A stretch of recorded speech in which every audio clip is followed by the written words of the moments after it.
Assalamualaikum warahmatullahi wabarakatuh. Para pemirsa, ini kalau bicara Yusuf Mansur, apa titik lemah Yusuf Mansur yang membuat dia paling takut? Titik lemahnya itu kalau diungkap masalah perduitan, ya kan? Kalau duitnya diungkap, Yusuf Mansur tuh langsung tuh mingkem, takut dia. Kenapa? Ternyata banyak sekali duit-duit yang gak jelas yang telah dia lakukan selama ini. Masuk ke rekening dia. Nah, video kita sebelum kan kita ungkap masjid, duit masjid ini. Ya kan? Katanya mau bangun masjid di Spanyol. Sekarang nggak usah Spanyol lah, itu di daerah-daerah perang tuh di Eropa Timur. Itu kan banyak juga gereja-gereja yang mau dijual gitu. Harga murah. Kalau duit jamaah lu tuh dia benarkan atau benar dia kumpulkan secara benar, maksudnya dia ungkap gitu. Itu udah selesai tuh masjid. Tapi Yusuf Mansur kalau bicara duit, dia paling nomor satu, dan kalau diungkap paling takut. Itulah Yusuf Mansur. Lalu untuk mendapatkan itu dia kan juga membangga-banggakan keturunannya. Jadi secara generalisasi Yusuf Mansur itu membangga-banggakan keturunan. Kemudian kiblatnya apa? Dia mencoba berdiri di belakang para Habib. Lalu ujung-ujungnya nanti ke Tarim gitu. Tarim. Dia berdoa di kuburan, mungkin kalau yang nggak dipublikasi mungkin dia ada jawabannya yang dia ajak itu mendoakan, meminta barakat kepada Habib-Habib di Tarim sana. Tapi sekarang tuh nggak ada lagi publikasinya. Nah sekarang, ya Yusuf Mansur kan juga bilang itu, aneh ini keturunannya sebenarnya dari Arab, gitu, Yaman. Nah sekarang kita minta begini, biar kita tidak dituduh orang, oh ini cepat sekali menjat orang. Enggak, kita mau jelas-jelas saja gitu.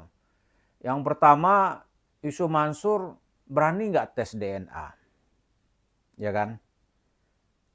Berani nggak tes DNA? Karena dari tes DNA tuh diketahui nanti dia tuh benar nggak dari Arab. Jangan-jangan dia tuh dari ras Yahudi, gitu. Yahudi Askenazi. Kan kalau cerita Habib-Habib yang sudah di tes DNA itu, kan ternyata mereka tuh bukan keturunan Arab. Ya, keturunan Arab aja enggak. Apalagi nanti keturunan Quraisy gitu.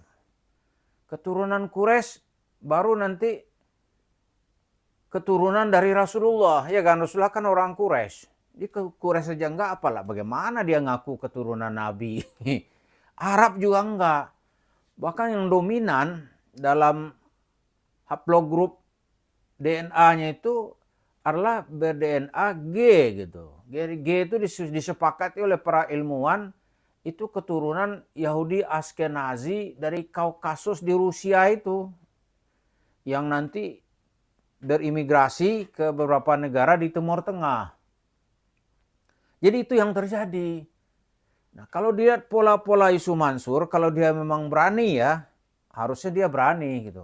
Baru ada pengakuan dia tuh memang keturunan dari Yaman misalnya. Ya akibat dia membuat pengakuan seperti itu, ya Habib marah juga. Gimana ente ngaku-ngaku keturunan Nabi itu kami gitu. Jadi seperti itu. Berani nggak Yusuf Mansur? Tapi kalau pola-polanya, ya polanya itu ya seperti gitu.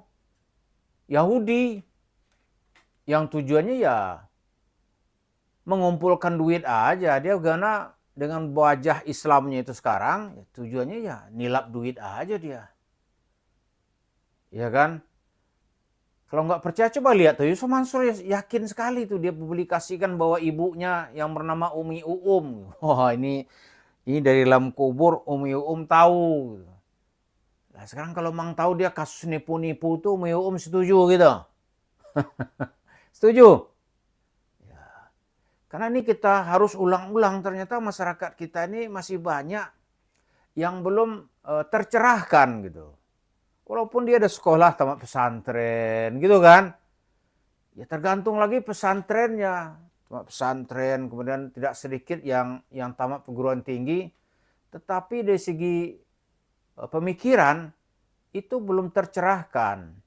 Dia masih beranggapan Yusuf Mansur itu misalnya nih dia akan jadi wali, bahkan ada yang telah menetapkan wali gitu. Entah wali dari kapan, wali duit bisa lah ya, walinya duit. Lalu dari situ Yusuf Mansur memainkan isu-isu itu, dia nggak akan pernah berhenti karena disitulah daerahnya. Kalau itu dia tinggalkan, oh bahaya dia, bahaya dia. Jadi Yusuf Mansur tuh nggak mungkin lari ke tempat lain karena dunianya di situ. Lalu dia mau misalnya nih bisnis secara benar gitu. Malah bagi Yusuf Mansur nggak benar karena bisnisnya yang dia urus selama ini nggak ada yang jalan. Nah sekarang satu-satunya bisnis yang menonjol itu adalah warung steak and shake. Cuma yang bagi permasalahan sekarang orang masih menuntut itu. Itu katanya duit jemaah gitu. Setidaknya ada 250 jemaah Masjid Kota Wisata Cibubur itu berkeyakinan itu duit mereka gitu. Itu masalahnya. Jadi bukan kita nyinyir gitu. Enggak. Cobalah yang mengaku sahabat Yusuf Mansur. Benar nggak pernyataan saya ini? Iya kan? Benar nggak? Kalau nggak benar, kalau Anda memang berpikiran lurus ya, itu datangilah itu jemaah-jemaah masjid di Kota Wisata Cibubur itu.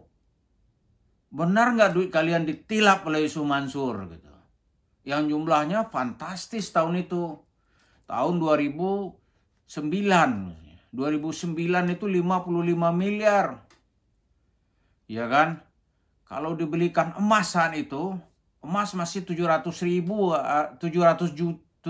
juta lah 1 kilo. Ya kan? Itu ada ya 55 miliar itu berapa kilo emas yang seman itu tuh. Ya kan? Hampir itu 100 kilo gitu. Atau 80 kilo. 80 kilo kalau sekarang ini berapa duit? 1 kilo sekarang ini 2 miliar. Iya toh? Kalau 80 kilo sudah berapa? Sudah ya kalau dikali 2 aja sekarang ini udah 150 miliar. Itu kalau hitungannya emas. Nah Yusuf Mansur pasti akan beralasan nanti oh macam-macam. Tapi dia ujung-ujungnya kabur. Nggak berani dia menantang atau berhadap-hadap. Nggak berani. Kalau diingatkan dengan bahasa agama ya dia akan bilang nanti. Ya dasar manusia nggak takut gitu. Ya kan di akhirat kan bukan saya sendiri nanti. Ente-ente pada juga mempertanggungjawabkan di akhirat. Begitu dia. Maka ada Pak Nur Khalid meninggal. Salah satu koordinator yang sangat percaya sama dia menjadi miskin gara-gara ikut Yusuf Mansur. Di akhir hayatnya secara ekonomi dia tuh menderita gitu. Gara-gara manusia ini. Mati dia atau meninggal dia nggak ada pedulinya tuh. Mati aja lah gitu aja dia. Nggak ada. Nah sekarang Allah membalas itu. Udah mulai membalas kepada Yusuf Mansur. Usaha-usaha lain nggak ada yang jalan kecuali warung steak and shake. Warung steak and shake itu sebentar lagi. Nah, dia mau manggil ibunya Umi juga terserah gitu. Ya kan? Terserah. Mau dibangun di dalam kubur nih Umi nih. Anaknya nih yang sudah melakukan tindakan penipuan di mana-mana gitu. Benar nggak? Gitu kan? Tapi kan nggak mungkin membangunkan orang mati. Kecuali keyakinan Yusuf Mansur begitu. Keyakinan kita nggak ada lah. Mau katanya dia tuh wali apa? Nggak mungkin gitu. Dan itu haram hukumnya percaya gitu. Bisa mayat bicara gitu. Nggak ada lah. Coba kalau berani diuji gitu. Jadi itu yang dilakukan Yusuf Mansur. Dia agamanya agama itu untuk menyesatkan orang. Biar dia mendapatkan duit. Itu aja. Kayak Yahudi. Dan komandan Musa itu bukan untuk dia taati. Tapi kalau bisa dia jual gitu. Tuhan bilang nih, babi haram. Gitu. Bagi Yahudi, yang diharamkan kan dagingnya. Kalau lemak babi, ya enggak. Lemak babi ya dijual sama dia. Ya kan? Akhirnya orang Yahudi itu dipanggil oleh Allah itu yang suka membantah apa itu, mengakalin agama, itu dipanggil dengan monyet. Nah, Yusuf Mansur dalam prakteknya mencari duit itu seperti itu. Ngakalin orang aja kerjaannya. Ngakalin aja dia. Jadi sekarang dia telah bisa membangun kerajaan duit. Namanya warung stick and shake. Kita mengingatkan ini terus supaya masyarakat tahu bahayanya gitu. Ini sudah di depan mata baru dia tahu, baru nyesal gitu. Aduh, kami kok nggak tahu ya. Ini kita ingatkan berkali-kali gitu. Dan mumpung saksi-saksi hidup masih banyak. Apa yang terjadi sesungguhnya di warung stick and shake. Dan apa yang terjadi sesungguhnya dari cerita-cerita agama Yusuf Mansur. Mari kita perhatikan terus, semoga bermanfaat. Terima kasih. Assalamualaikum warahmatullahi wabarakatuh.